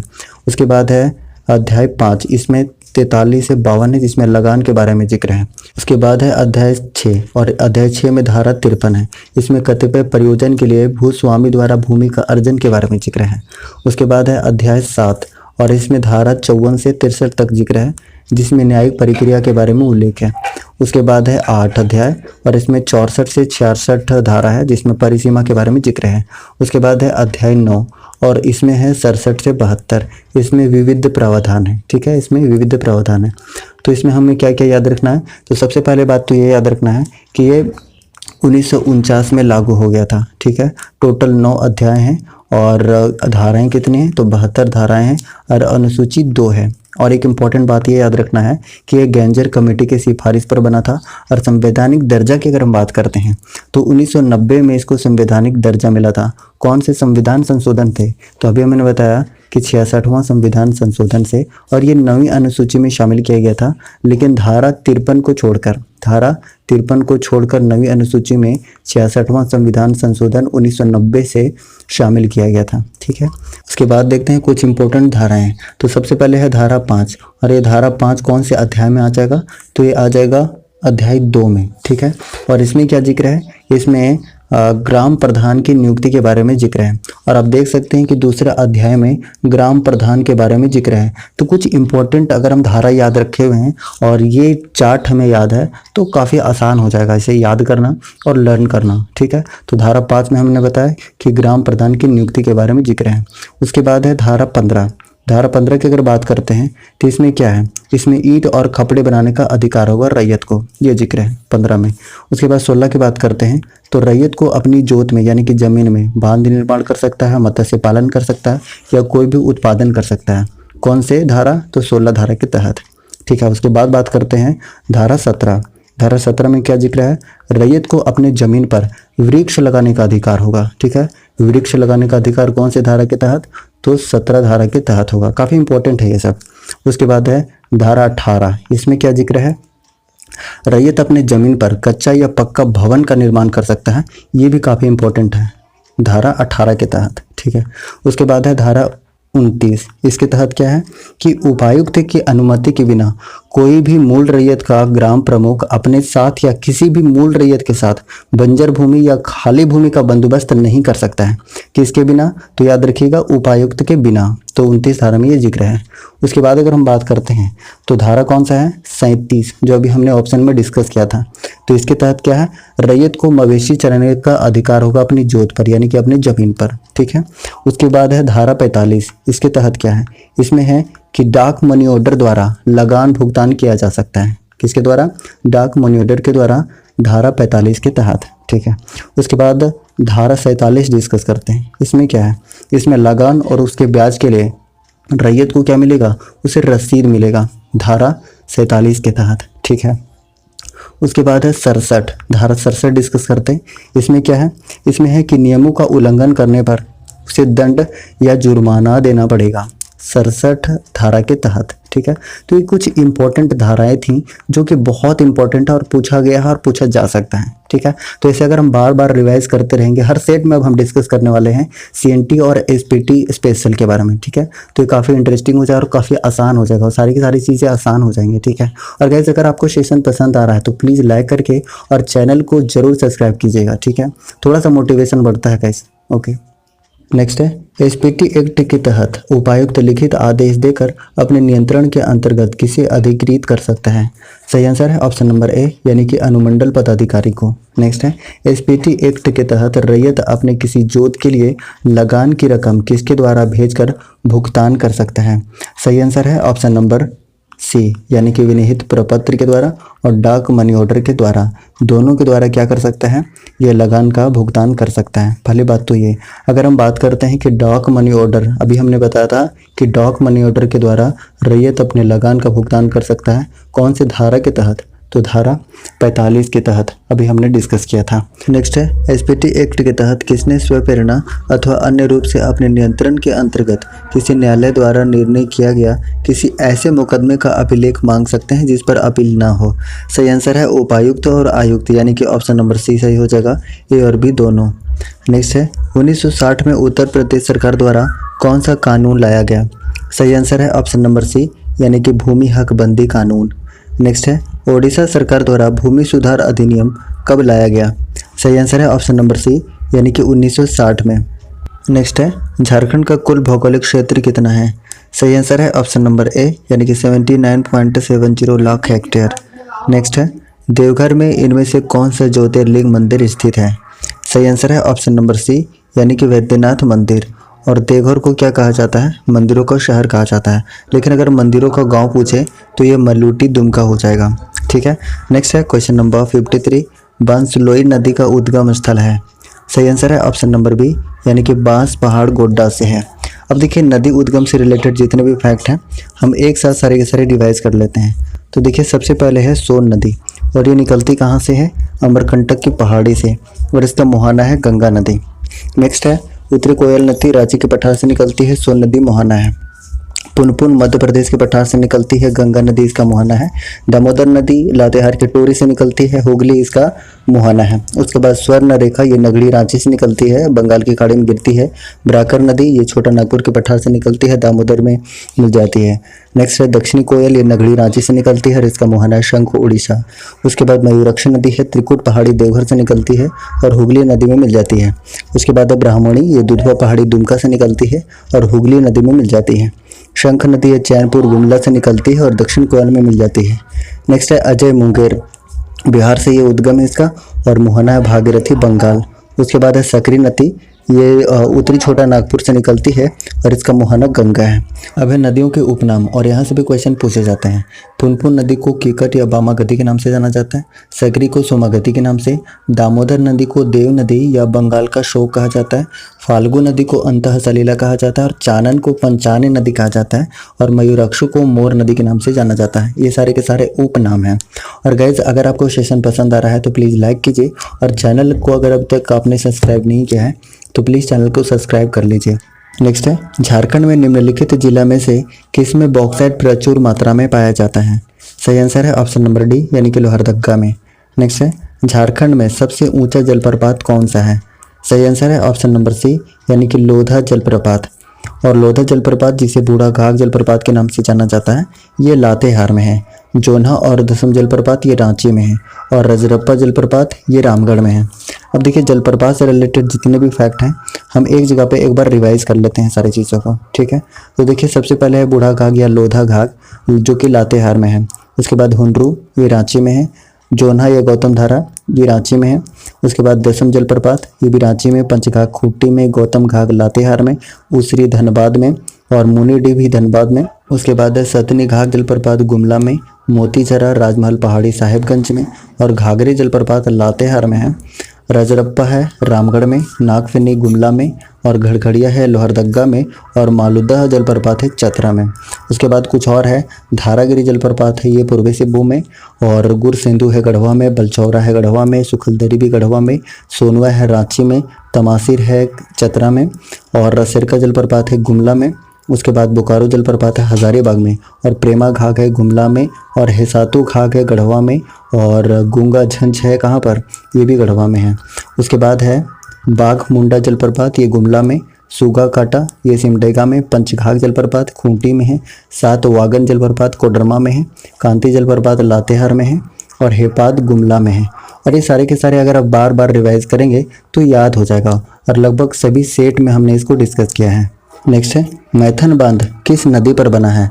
सही आंसर है ऑप्शन नंबर सी यानी कि बराकर नदी पर बना हुआ है। अब जितने भी इंपॉर्टेंट बांध है उसे हम एक बार जल्दी से रिवाइज कर लेते हैं। इंपॉर्टेंट बांध तो देखिए, सबसे पहले है तिलैया बांध और तिलैया बांध है बराकर नदी पर कोडरमा में है। मैथन बांध बराकर नदी पर धनबाद में, बाल पहाड़ी बराकर नदी पर हजारीबाग में है और पंचेत बांध ये दामोदर नदी पर धनबाद में है। ये तेनू घाट है दामोदर नदी बोकारो और उसके बाद कोनार बांध ये कोनार नदी पर हजारीबाग और बोकारो बांध ये बोकारो नदी पर बोकारो में और कनाडा बांध जिसे मसानजोर बांध के नाम से भी जाना जाता है मयूराक्षी नदी पर है, दुमका में है। उसके बाद है पतरातू बांध ये नलकारी नदी के किनारे रामगढ़ में और गेतल सूद बांध ये स्वर्ण रेखा पर है रांची में और ईचा बांध ये खरकई नदी के किनारे है पश्चिमी सिंहभूम में और अय्यर बांध ये दामोदर नदी पर बना हुआ है। तो ये कुछ इंपॉर्टेंट बांध है जहाँ से क्वेश्चन पूछे जाते हैं। नेक्स्ट है, भौगोलिक क्षेत्र के अनुसार झारखंड में निम्न में से कौन सा जिला सबसे छोटा है? सही आंसर है ऑप्शन नंबर ए यानी कि कोडरमा। नेक्स्ट है, कोनार सिंचाई परियोजना मुख्यतः किस जिले को प्रभावित करती है? सही आंसर है ऑप्शन नंबर ए यानी कि हजारीबाग जिले को प्रभावित करती है। अब जितने भी सिंचाई परियोजना हैं वो सारे के सारे एक बार हम डिस्कस कर लेते हैं, ठीक है, क्योंकि यहाँ से क्वेश्चन पूछे जाते हैं। तो चलिए जल्दी से फटाफट फास्ट रिवीजन कर लेते हैं। तो सबसे पहले है दामोदर नदी घाटी परियोजना, ये झारखंड और पश्चिम बंगाल के बीच में है दामोदर नदी पर। उसके बाद स्वर्ण रेखा बहुउद्देशीय परियोजना, ये झारखंड बंगाल और ओडिशा के बीच में है, स्वर्ण रेखा और खरकई नदी पर है। मयूराक्षी परियोजना दुमका में मयूराक्षी नदी के किनारे। कोनार सिंचाई परियोजना हजारीबाग में है, कोनार नदी के किनारे। उसके बाद है अजय बराज परियोजना देवघर, ये अजय नदी के किनारे और पुनासी जलाशय परियोजना देवघर में है अजय नदी के किनारे और गुमानी बराज परियोजना ये साहिबगंज में है गुमानी नदी के किनारे और अमानत बराज परियोजना ये पलामू में है अमानत नदी के किनारे और उत्तरी कोयल जलाशय परियोजना ये गढ़वा पलामू और लातेहार में है, ये भी उत्तरी कोयल नदी के किनारे। नेक्स्ट है बटेश्वर स्थान गंगा पंप नहर योजना, ये गुड्डा में है गंगा नदी के किनारे और अपर शंख जलाशय परियोजना ये गुमला में है शंख नदी के किनारे और उसके बाद है सोनवा जलाशय परियोजना, ये पश्चिमी सिंहभूम में है संजय नदी के किनारे। उसके बाद है पंचखेरो जलाशय योजना गिरिडीह और कोडरमा में, सुखरी जलाशय योजना लोहरदगा, भैरवा जलाशय परियोजना रामगढ़, राम रेखा जलाशय योजना ये सिमडेगा और केसो जलाशय योजना ये कोडरमा में है। उसके बाद कुछ और है, बटाने जलाशय योजना पलामू, रेसा जलाशय योजना रांची और तजना जलाशय योजना खूंटी, सुरंगी जलाशय योजना तमाड़ रांची और उसके बाद है नकटी जलाशय योजना ये बदगांव पश्चिमी सिंहभूम। उसके बाद है शुरू जलाशय योजना ये पश्चिमी सिंहभूम और सरायकेला खरसावां पे हैं और इसे हम बार बार रिवाइज करेंगे तो हमें ये याद हो जाएगा, ठीक है, और PDF आपको टेलीग्राम में मिल जाएगा। नेक्स्ट है झारखंड के कुल वन क्षेत्रफल में वनों का प्रतिशत कितना है? तो 2019 के वन रिपोर्ट की अगर हम बात करते हैं तो उसके अनुसार कितना है 29.62% है। ये बिल्कुल ऑथेंटिक है, याद रखिएगा 29.62%। अगर हम बात करते हैं 2019 की वन रिपोर्ट की, तो इससे रिलेटेड कुछ फैक्ट हम डिस्कस कर लेते हैं, काफ़ी अपडेटेड है। तो सबसे पहली बात यह है कि ये जारी किसके द्वारा किया जाता है, तो भारतीय वन सर्वेक्षण देहरादून द्वारा हर 2 साल में जारी किया जाता है। ठीक है। राज्य का कुल वन क्षेत्रफल की अगर हम बात करते हैं तो टोटल है 23,611 किलोमीटर स्क्वायर है। ठीक है। उसके बाद अगर हम बात करते हैं कि झारखंड में सर्वाधिक वन कहाँ पर है, तो ये पश्चिमी सिंहभूम में है। कितना है, तो 3,366 किलोमीटर स्क्वायर है। ठीक है। और सबसे कम वन बात करते हैं तो ये जामताड़ा में है, 100 किलोमीटर स्क्वायर है। ठीक है। अगर प्रतिशत के हिसाब से सर्वाधिक पूछा जाए तो ये लातेहार में है, 56.08% है। ठीक है। लेकिन अगर न्यूनतम प्रतिशत पूछा जाए तो ये जामताड़ा है, कितना है, 5.56%। ठीक है। उसके अलावा अगर हम बात करते हैं तो रामगढ़ एकमात्र ऐसा जिला है जिसमें 2017 की अपेक्षा 2019 में किसी भी तरह का कोई भी परिवर्तन नहीं हुआ है। तो वन रिपोर्ट से 2-3 चीज़ें याद रखिएगा। सबसे पहली बात कि भारतीय वन सर्वेक्षण देहरादून द्वारा जारी किया जाता है, हर 2 साल में जारी किया जाता है, ये भी कई बार पूछा हुआ है। झारखंड का जो कुल वन क्षेत्रफल है वो 23,611 किलोमीटर स्क्वायर है। सर्वाधिक वन क्षेत्रफल पश्चिमी सिंहभूम में, सबसे कम कहाँ पर है, जामताड़ा में। प्रतिशत के हिसाब से सबसे ज़्यादा लातेहार में और सबसे कम जामताड़ा में। और रामगढ़ ऐसा जिला है जो 2017 की अपेक्षा किसी भी तरह का कोई भी परिवर्तन नहीं हुआ है। नेक्स्ट है, झारखंड में मैंगनीज का उत्पादन किस क्रम के शैल समूह से होता है। सही आंसर है ऑप्शन नंबर ए, यानी कि धारवाड़ क्रम के शैल समूह से होता है। नेक्स्ट है, राज्य स्तरीय पुनर्स्थापन तथा पुनर्वास परिषद की वर्ष में कितनी बैठकें होती हैं।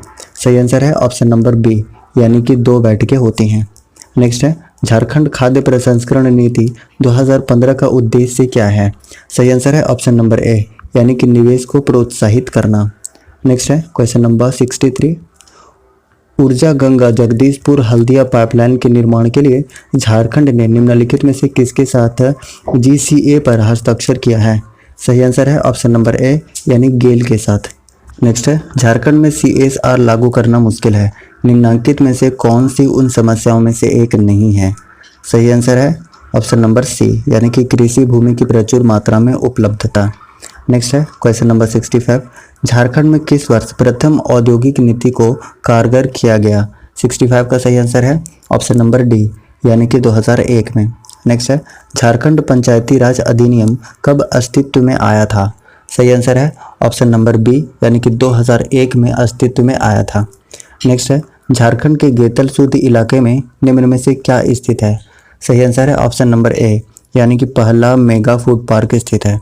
नेक्स्ट है, झारखंड भारत में निम्नलिखित में से किस किस्म के रेशम का सबसे बड़ा उत्पादक है। सही आंसर है ऑप्शन नंबर डी, यानी कि तसर सिल्क का। नेक्स्ट है, किस देश के सहयोग से रांची फाउंड्री फोर्ज संयंत्र कारखाना स्थापित किया गया। सही आंसर है ऑप्शन नंबर बी, यानी कि पूर्व चेकोस्लोवाकिया के सहयोग से। अगर हम बात करते हैं HEC के, यानी कि हैवी इंजीनियरिंग कॉरपोरेशन के, तो ये कहाँ पर है, ये रांची में है। और रांची में भी कहाँ पर है, हटिया में है। इसकी स्थापना हुई थी 1958 ईस्वी में। ठीक है। और इसमें उत्पादन कब शुरू हुआ था, तो 1963 में यहाँ उत्पादन शुरू हो गया था। और ये किसके सहयोग से बना था, तो ये सहयोग से बना था पूर्व चेकोस्लोवाकिया और रूस की सहायता से। नेक्स्ट है question number 70, Bokaro steel plant कब स्थापित किया गया था। सही आंसर है ऑप्शन नंबर ए, यानी कि 1964 में ये स्थापना की गई थी और 1972 से उत्पादन शुरू हो गया था। नेक्स्ट है, एल्यूमिनियम का कारखाना झारखंड में किस वर्ष स्थापित किया गया था। सही आंसर है ऑप्शन नंबर बी, यानी कि 1937। हालांकि कहीं कहीं आपको 1938 भी मिल जाएगा। ठीक है। नेक्स्ट है क्वेश्चन नंबर 72, झारखंड राज्य में मुख्यमंत्री कन्यादान योजना किस वर्ष प्रारंभ हुई। सही आंसर है ऑप्शन नंबर सी, यानी कि 2004 में। नेक्स्ट है, झारखंड सरकार ने भीमराव अंबेडकर आवास योजना किसके लिए शुरू की। सही आंसर है ऑप्शन नंबर सी, यानी कि विधवाओं के लिए। नेक्स्ट है, तिलका मांझी ग्रामीण पंप वर्ष कब शुरू हुई। सही आंसर है ऑप्शन नंबर ए, यानी कि 2016 में शुरू हो गया था तिलका मांझी ग्रामीण पंप योजना। नेक्स्ट है, मुख्यमंत्री कृषि आशीर्वाद योजना का शुभारंभ कब हुआ। सही आंसर है ऑप्शन नंबर डी, यानी कि जनवरी 2019 में। नेक्स्ट है, झारखंड में हरित क्रांति लाने हेतु ग्रामीण युवाओं को आकर्षित करने के लिए मुख्यमंत्री रघुवर दास ने जून 2016 में निम्नलिखित में से कौन सी योजना घोषित की। सही आंसर है ऑप्शन नंबर बी, यानी कि आर्या योजना। नेक्स्ट है क्वेश्चन नंबर 77, 1955 में किस वन्य प्राणी आश्रय यानी की घोषणा झारखंड में की गई थी? सही आंसर है ऑप्शन नंबर ए हजारीबाग। अब देखिए कुछ वन्य जीव अभयारण्य और नेशनल पार्क की हम बात करते हैं, तो डिस्कस करते हैं। सबसे पहले है पलामू अभयारण्य, और ये पलामू अभयारण्य कहाँ पर है? पलामू में है, 1976 में स्थापना हुई। हजारीबाग अभयारण्य हजारीबाग में है, 1976 में स्थापना। महुआ डाँड़ अभयारण्य लातेहार में 1976 में बना है। दलमा अभयारण्य पूर्वी सिंहभूम में है, 1976 में स्थापना। गौतम बुद्ध अभयारण्य कोडरमा में है, 1976 में स्थापना। तो देखिए 1976 में कौन कौन सा है? पलामू अभयारण्य, हजारीबाग, महुआ डाँड़, दलमा और गौतम बुद्ध। नेक्स्ट है तोपचांची अभयारण्य, ये धनबाद में है, 1978 में। लावालंग अभयारण्य चतरा में है, ये 1978 में, दोनों 1978 में बने थे। उसके बाद है पारसनाथ अभयारण्य, ये है गिरिडीह में, 1981 में स्थापना। कोडरमा अभयारण्य कोडरमा में 1985 में। पालकोट अभयारण्य गुमला में 1990 में। और उधवा पक्षी विहार ये साहिबगंज में है, 1991 में इसकी स्थापना हुई। उसके बाद कुछ इंपॉर्टेंट पक्षी विहार है, बर्ड सेंचुरी, वो भी डिस्कस करते हैं। तिलय पक्षी विहार है कोडरमा में, तेनुघाट पक्षी विहार बोकारो में, और चंद्रपुरा पक्षी विहार कोडरमा में है। और ईचागढ़ पक्षी विहार ये सरायकेला खरसावां में है। और उधवा पक्षी विहार ये कहाँ पर है? ये साहिबगंज में है। ये पीडीएफ आपको मिल जाएगा, वहाँ से एक बार जरूर रिवाइज करिएगा। नेक्स्ट है निम्नलिखित में से कौन सा जिला अधिकांशतः वन क्षेत्र से आवृत है? अब देखिए 2017 के वन रिपोर्ट के अनुसार देखें तो इसका आंसर हो जाएगा ऑप्शन नंबर बी चतरा। लेकिन 2019 के वन रिपोर्ट के अनुसार अगर हम देखते हैं तो इसका आंसर चतरा नहीं होगा, बल्कि इसका आंसर क्या हो जाएगा? लातेहार हो जाएगा। क्योंकि लातेहार में जो 1% है वो कितना है? 56.08% है। ये पहला नंबर पे है। दूसरा नंबर पे चतरा है और इसका प्रतिशत कितना है? तो 47.80% है। तो पहला नंबर पे कौन हो जाएगा? लातेहार हो जाएगा। ठीक है। और अभी अभी हमने बात किया था वन रिपोर्ट 2019 के बारे में कि ये देहरादून के द्वारा हर 2 साल में जारी किया जाता है।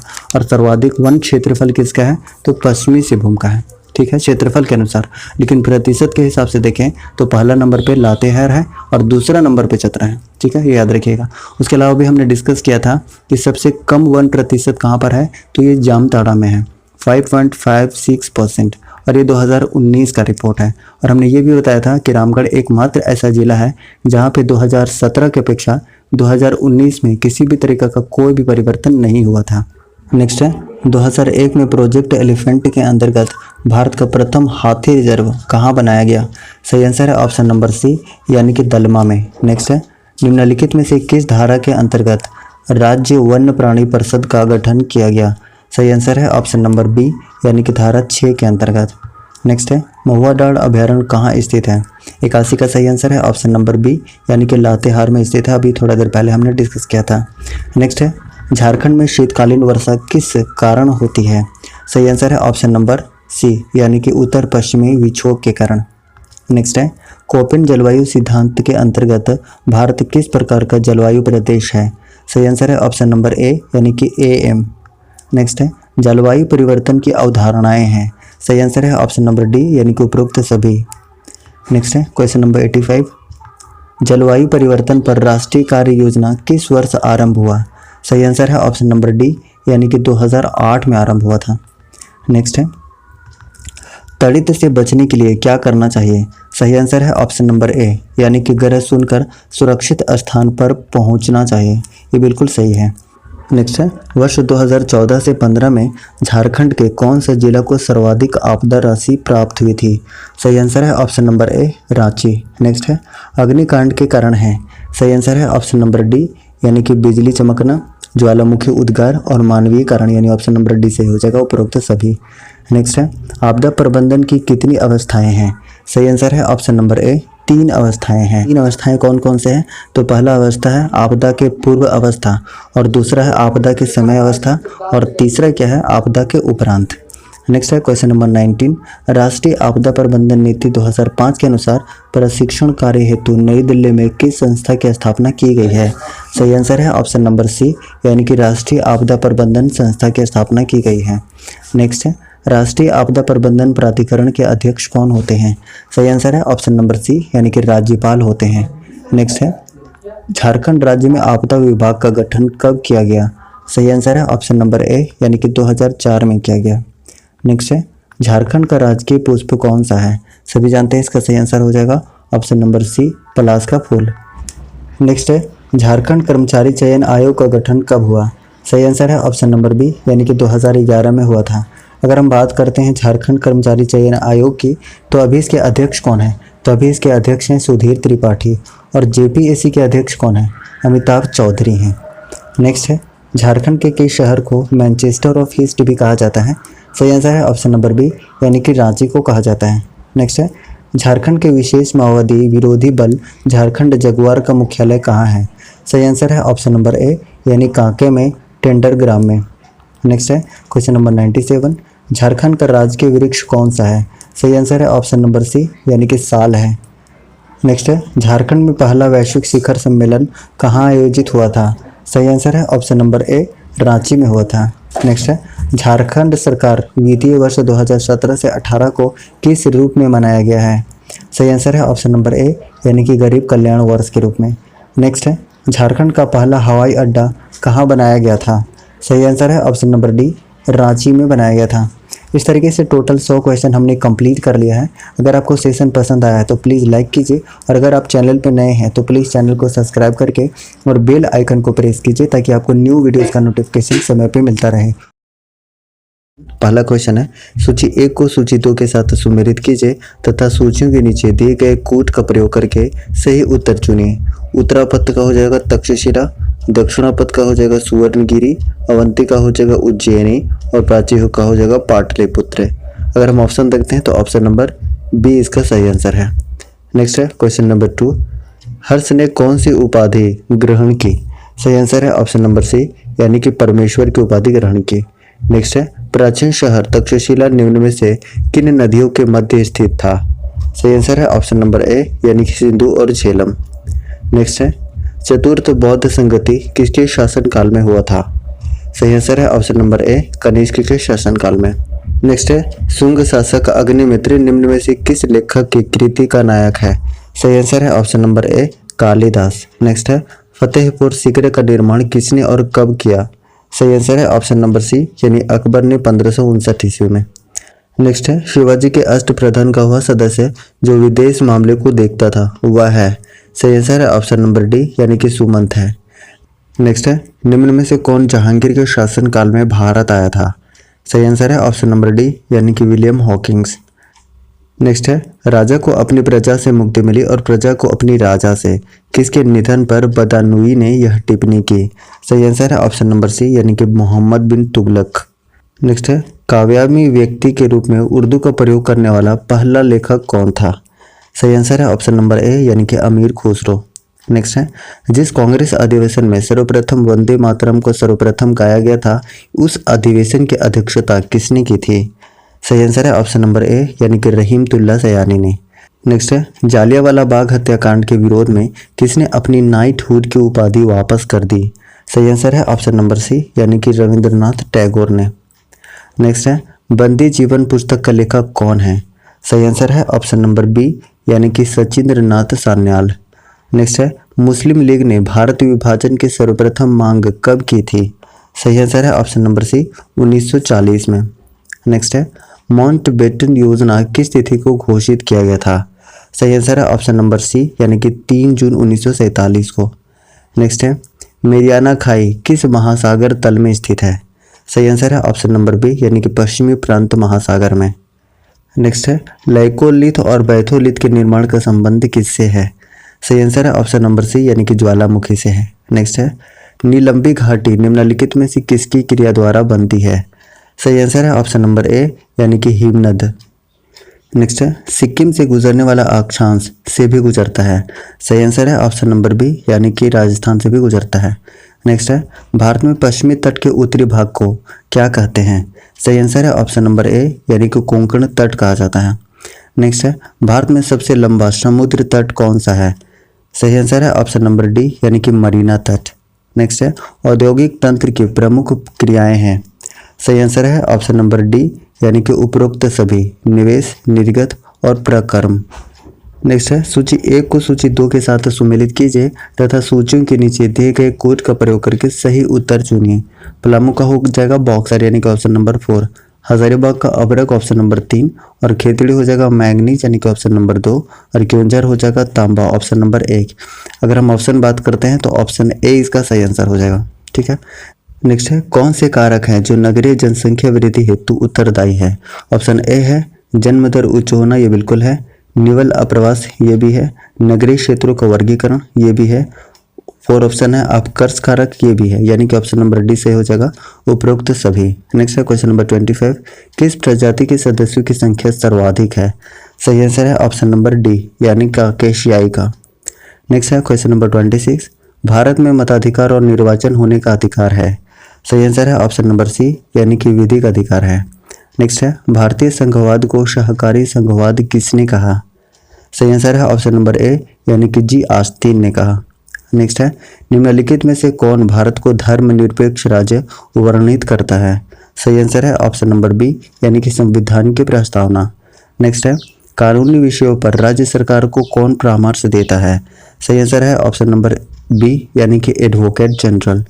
नेक्स्ट है, निम्नलिखित विचारों में से कौन लोक प्रशासन को विज्ञान नहीं मानता? सही आंसर है ऑप्शन नंबर ए, यानी कि रॉबर्ट डहल। नेक्स्ट है, भारत सरकार के सचिव और राज्य प्रशासन के बीच सरकारी संचार का औपचारिक माध्यम होता है? सही आंसर है ऑप्शन नंबर सी, यानी कि मुख्य सचिव होता है। नेक्स्ट है, प्रशासन पर नागरिकों के नियंत्रण की क्रिया विविध में सम्मिलित नहीं है? तो 32 का सही आंसर है ऑप्शन नंबर ए, यानी कि ऑम्बुड्समैन व्यवस्था। नेक्स्ट है, केंद्रीय सतर्कता आयोग को वैधानिक दर्जा कब प्राप्त किया गया? 33 का सही आंसर है ऑप्शन नंबर सी, यानी कि 2003 में। नेक्स्ट है, लोकतंत्रीय विकेंद्रीकरण का आशय है? सही आंसर है ऑप्शन नंबर डी, यानी कि स्थानीय सरकार। नेक्स्ट है, 74वां संविधान संशोधन किससे संबंधित है? सही आंसर है ऑप्शन नंबर बी, यानी कि नगर पालिका से संबंधित है। नेक्स्ट है, पूंजीवादी अर्थव्यवस्था का मुख्य लक्षण क्या है? सही आंसर है ऑप्शन नंबर डी, यानी कि निजी स्वामित्व। नेक्स्ट है, भारत में राष्ट्रीय आय को मापने के लिए प्रयोग किया जाने वाला आधार वर्ष है? सही आंसर है ऑप्शन नंबर सी, यानी कि 2011 से 12। नेक्स्ट है, किसी देश की आर्थिक समृद्धि को मापने का सबसे उपयुक्त मानक है उस देश का? सही आंसर है ऑप्शन नंबर डी, यानी कि प्रति व्यक्ति आय है। नेक्स्ट है, सूची 1 को सूची 2 के साथ सम्मिलित कीजिए तथा नीचे दिए गए कूद का प्रयोग करके सही उत्तर का चयन कीजिए। आर्थिक विकास का हो जाएगा ऑप्शन नंबर 4, आर्थिक वृद्धि का हो जाएगा सकल घरेलू उत्पाद, और संपोषित विकास का हो जाएगा पर्यावरण, और जीवन की गुणवत्ता का हो जाएगा स्वास्थ्य। ऑप्शन अगर हम देखते हैं तो ऑप्शन नंबर डी इसका सही आंसर हो जाएगा। नेक्स्ट है क्वेश्चन नंबर 40, मानव विकास रिपोर्ट निम्नलिखित में से किस संस्था द्वारा प्रकाशित की जाती है?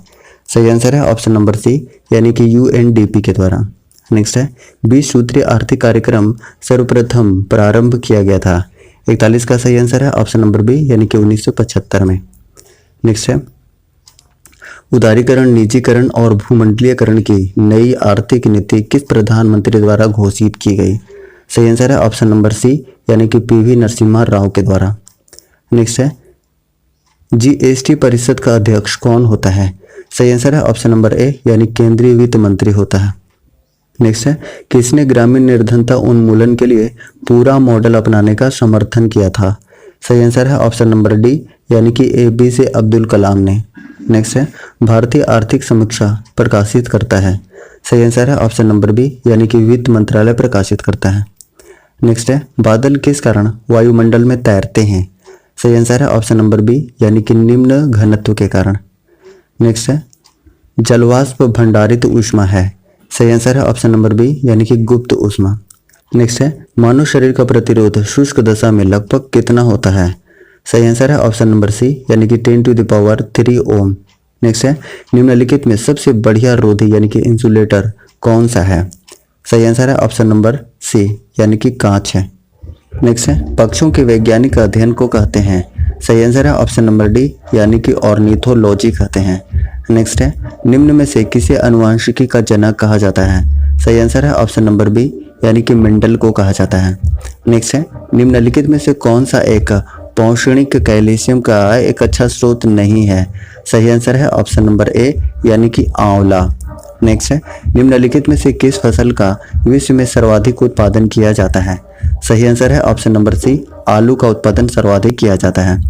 नेक्स्ट है, पनामा रोग किस फसल में होता है? सही आंसर है ऑप्शन नंबर बी, यानी कि केला में पनामा रोग होता है। नेक्स्ट है, सूची 1 को सूची 2 के साथ सुमेलित कीजिए ऑप्शन ए यानी कि रानीखेत हो जाएगा। ऑप्शन नंबर 4 यानी कि वायरस जनित।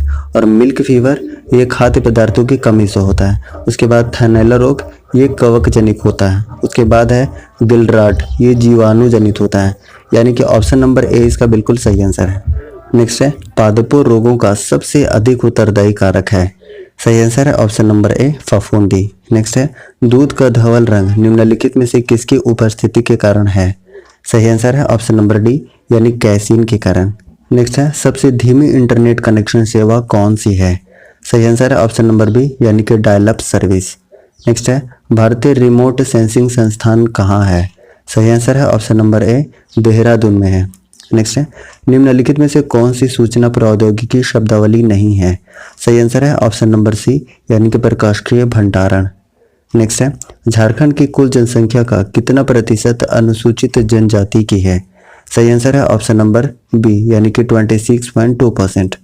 नेक्स्ट है स्वराज लूट गया किसकी कृति है। सही आंसर है ऑप्शन नंबर ए यानी कि बाबू राम नारायण सिंह की कृति है। नेक्स्ट है किस जनजाति में गोत्र व्यवस्था नहीं पाई जाती है। सही आंसर है ऑप्शन नंबर ए यानी कि सौरिया पहाड़ी में गोत्र व्यवस्था नहीं पाई जाती है। नेक्स्ट है 2001 से 2011 के मध्य झारखंड की दशकीय जनसंख्या वृद्धि है। सही आंसर है ऑप्शन नंबर ए यानी कि 22.42%। नेक्स्ट है HEC में उत्पादन किस वर्ष प्रारंभ हुआ। सही आंसर है ऑप्शन नंबर ए यानी कि 1963 से। नेक्स्ट है बिरसा जैविक उद्यान कहाँ स्थित है। सही आंसर है ऑप्शन नंबर ए यानी कि रांची में स्थित है। नेक्स्ट है झारखंड में दलहन एवं तिलहन का सर्वाधिक उत्पादन कहाँ होता है। सही आंसर है ऑप्शन नंबर ए यानी कि पलामू में होता है। नेक्स्ट है झारखंड के कुल क्षेत्रफल में वनों का प्रतिशत कितना है। सही आंसर है ऑप्शन नंबर ए यानी कि 29.62%। नेक्स्ट है जंगल काटो अभियान किस वर्ष शुरू किया गया था। सही आंसर है ऑप्शन नंबर बी यानी कि 1978 में शुरू किया गया था। नेक्स्ट है झारखंड आंदोलन का बीजारोपण कहाँ किया गया था। सही आंसर है ऑप्शन नंबर बी यानी कि ढाका में किया गया था। नेक्स्ट है प्रत्येक वर्ष दिए जाने वाला इंदिरा गांधी पर्यावरण पुरस्कार का आधार होता है। सही आंसर है ऑप्शन नंबर बी यानी पर्यावरण के क्षेत्र में सार्थक योगदान। नेक्स्ट है निम्नलिखित कथनों पर विचार कीजिए। पहला है IUNC द्वारा रेड डेटा बुक का प्रकाशन वैश्विक प्रजाति कार्यक्रम तथा प्रजाति उत्तरजीविता आयोग के साथ मिलकर किया जाता है। दूसरा ऑप्शन है IUCN लाल सूची में प्रजातियों की स्थिति के अनुसार कुल 8 श्रेणियों में रखा जाता है। उसके बाद है रेड डेटा बुक केवल जंतु प्राणियों को सम्मिलित किया जाता है। चौथा है IUCN का मुख्यालय स्विट्जरलैंड में है। अब देखिए इसका सही आंसर क्या हो जाएगा। ऑप्शन नंबर बी इसका सही आंसर है यानी कि 2 और 3 बिल्कुल सही है। यानी कि ऑप्शन नंबर 2 बिल्कुल सही है और ऑप्शन नंबर 3 बिल्कुल सही है। ठीक है। नेक्स्ट है क्वेश्चन नंबर 73 राष्ट्रीय जैव विविधता प्राधिकरण किस वर्ष शुरू किया गया। 73 का सही आंसर है ऑप्शन नंबर सी यानी कि 2003 में। नेक्स्ट है निम्न कथनों पर विचार करें। अब देखिए इसमें क्या है। पहला ऑप्शन है भारत की नगरीय जनसंख्या ब्रिटेन की जनसंख्या से अधिक है। दूसरा है ब्रिटेन का नगरीकरण का स्तर भारत से अधिक है। 74 का सही आंसर है ऑप्शन नंबर सी यानी कि दोनों कथन सत्य है। नेक्स्ट है केंद्र शासित प्रदेशों में सर्वाधिक नगरीकृत प्रदेश है। सही आंसर है ऑप्शन नंबर सी यानी कि दिल्ली। नेक्स्ट है राष्ट्रीय फिल्म पुरस्कार किसके द्वारा प्रदान किया जाता है। सही आंसर है ऑप्शन नंबर डी यानी कि सूचना एवं प्रसारण मंत्रालय द्वारा। नेक्स्ट है किस राज्य द्वारा तानसेन सम्मान प्रदान किया जाता है। सही आंसर है ऑप्शन नंबर सी यानी कि मध्य प्रदेश के द्वारा। नेक्स्ट है उबेर कप किस खेल से संबंधित है। सही आंसर है ऑप्शन नंबर बी यानी कि महिला बैडमिंटन से संबंधित है। नेक्स्ट है 79 कौन सम्मिलित नहीं है। 79 का सही आंसर हो जाएगा ऑप्शन नंबर बी यानी कि प्रकाश पादुकोण टेनिस से संबंधित है। ये बिल्कुल गलत है, बाकी सारे ऑप्शन सही हैं। नेक्स्ट है आसियान में सदस्य देशों की कुल संख्या कितनी है। सही आंसर है ऑप्शन नंबर सी यानी कि टोटल 10 देश हैं। नेक्स्ट है गाट की स्थापना किस वर्ष की गई। सही आंसर है ऑप्शन नंबर सी 1948 में की गई थी। नेक्स्ट है निम्नलिखित में से कौन सम्मिलित नहीं है। 82 का सही आंसर है ऑप्शन नंबर डी यानी कि कार्बन व्यापार मॉन्ट्रियल प्रोटोकॉल। ये बिल्कुल गलत है, बाकी तीनों ऑप्शन सही है। नेक्स्ट है क्वेश्चन नंबर 83 जिला आपदा प्रबंधन प्राधिकरण का नेतृत्व कौन करता है। सही आंसर है ऑप्शन नंबर ए यानी कि जिला अधिकारी करता है। नेक्स्ट है पर्यावरण दिवस किस तिथि को मनाया जाता है? सही आंसर है ऑप्शन नंबर ए 5 जून को मनाया जाता है। नेक्स्ट है भारत में निम्नलिखित में से कौन सा अधिनियम वन्य जीवों को संरक्षण प्रदान करता है? सही आंसर है ऑप्शन नंबर ए यानी कि वन्य जीव संरक्षण अधिनियम 1972।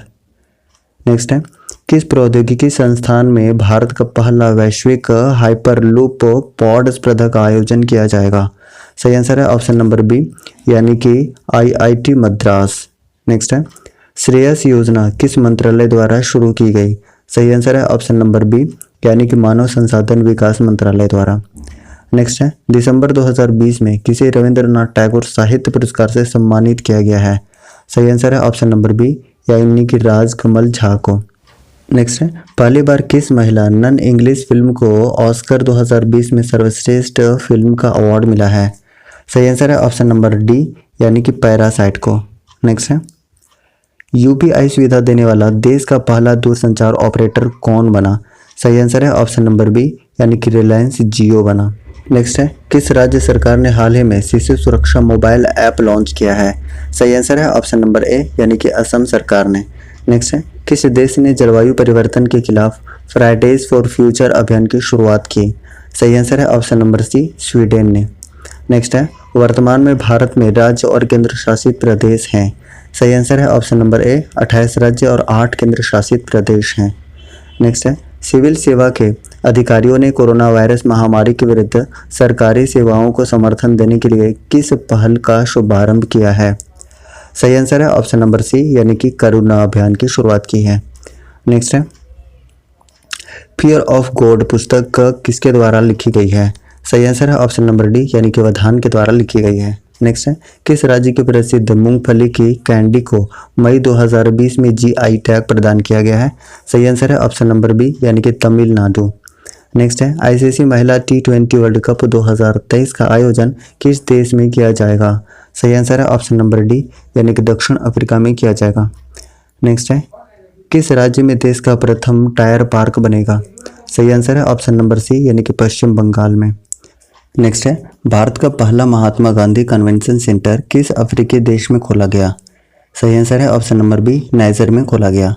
नेक्स्ट है चंबा सुरंग जिसे चार धाम परियोजना के तहत हाल ही में निर्मित किया गया है, यह किस राज्य में स्थित है? सही आंसर है ऑप्शन नंबर डी उत्तराखंड में स्थित है। इस तरीके से टोटल 100 क्वेश्चन हमने कंप्लीट कर लिया है। अगर आपको सेशन पसंद आया है तो प्लीज़ लाइक कीजिए और अगर आप चैनल पर नए हैं तो प्लीज़ चैनल को सब्सक्राइब करके और बेल आइकन को प्रेस कीजिए ताकि आपको न्यू वीडियोज़ का नोटिफिकेशन समय पर मिलता रहे। Thank you so much.